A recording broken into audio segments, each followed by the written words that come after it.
Hey everybody, it's Grayson from It's Luxury, and today we're going to be talking about how I got red-pilled. Before anything, going for a little drive right now. I gotta give it a little gas.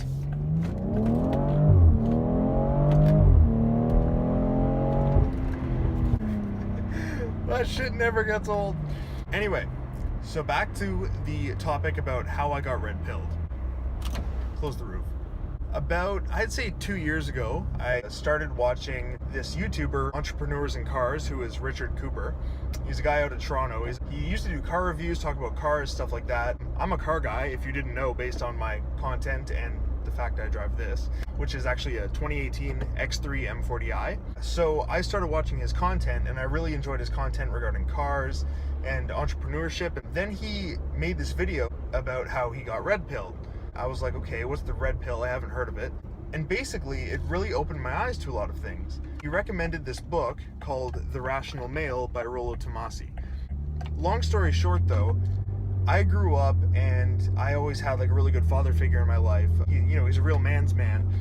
And I always kind of understood a lot of the red pill concepts regarding, masculinity. And so I kind of was already 50% red pilled, like I kind of got the concepts. But reading The Rational Male, I actually didn't read it. I bought the audiobook because I hate reading. So I always listened to it in my car on my commute to work. And, if I was going on a road trip, I'd always listen to it. And a lot of the concepts in it really spoke to me.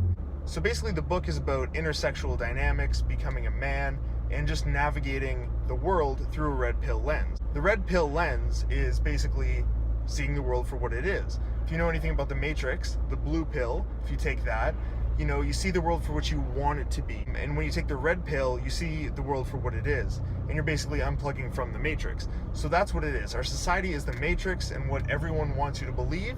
And the red pill is seeing through that and understanding the truth and really understanding what the world is and what you're supposed to be as a man. So this really spoke to me, as I said, because I was halfway there. So it was easier for me to grasp a lot of the concepts. But a lot of it was kind of weird to me, like when they talked about things that you've been told, right? Like girls like nice guys and she'll like you for who you are and all this other crap. But that concept is completely false. And basically, when you start unplugging from the Matrix and you start looking at these things and looking at them through a red pill lens, you'll start to understand that quite quickly. And a lot of these concepts talked about in the book regarding stuff like hypergamy, which is the fact that women will date up.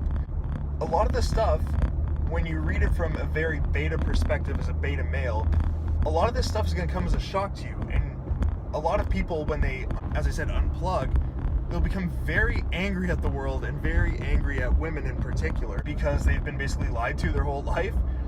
But when you're coming at it from a perspective where you're already halfway there and you're more or less just unlocking your inner alpha male and really becoming a man, being able to navigate the sexual marketplace and understanding the sexual marketplace, it's a very easy concept to grasp.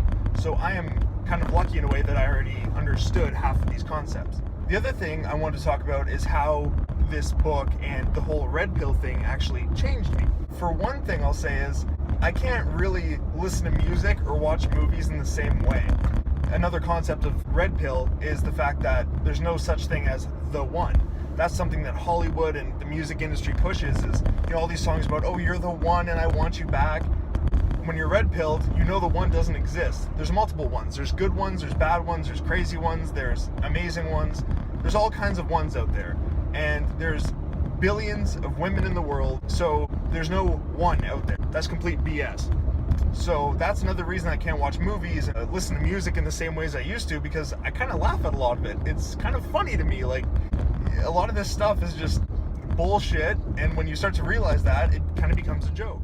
So yeah, basically, like, as an outsider looking in now, I even look at other people's relationships and my past relationships and think, wow, like, I really wish I was red-pilled, and I really wish some of my friends were red-pilled. Because, I see guys that are just obsessed with this one chick, and it's just this crazy obsession, which is, as I talked about, one-itis. They think, this is the only chick that's good for me because her sex is amazing, great personality, whatever it may be, and they think that's the only person, and they just don't stop, and it becomes so unhealthy. So when you get red-pilled, your life becomes a lot better when it comes to intersexual dynamics, because you understand how to, as I said, navigate the sexual marketplace when it comes to hypergamy. You're going to not have that one-itis that you think there's one chick in the world for you, even though there's billions. And it's just stuff like that. Like, you're gonna really open up your mind to what the world is, and you're completely unplugging from everything that you've been told by society, from your friends, from girls, from everything. Other intersexual dynamics I've learned about are the fact that, for example, women are covert. Women express interest level in very different ways than men do, and they want you to express your interest by not expressing interest and all this other crazy stuff. So it's really good to read this book, The Rational Male. What the fuck are you doing? Sorry, people can't drive in Ottawa. Anyways, so I'm going to link a lot of the people I watch below on YouTube. One of them is definitely Entrepreneurs in Cars. George Bruno, he's a great one to watch. Kind of like more of an older man. I would maybe say 60s. Richard Cooper, Entrepreneurs in Cars. I think he's maybe like 40s, 50s, around there. These are older, wiser men who are really good to watch, and they've been through a lot of stuff, been through a lot of women. So those are great content creators to watch. There's another younger guy I've started watching too. I'm going to link him below as well, who's probably a similar age as me. And, you know, he's at, I'd say, a similar stage as me, you know, waking up and understanding there's all these things out there. So thank you for watching, everyone. I hope that you've enjoyed this video, and that also you read The Rational Male, which I will also leave an Amazon link or whatever below so you can check that out too. Anyway, thank you for watching. Have a great day, guys.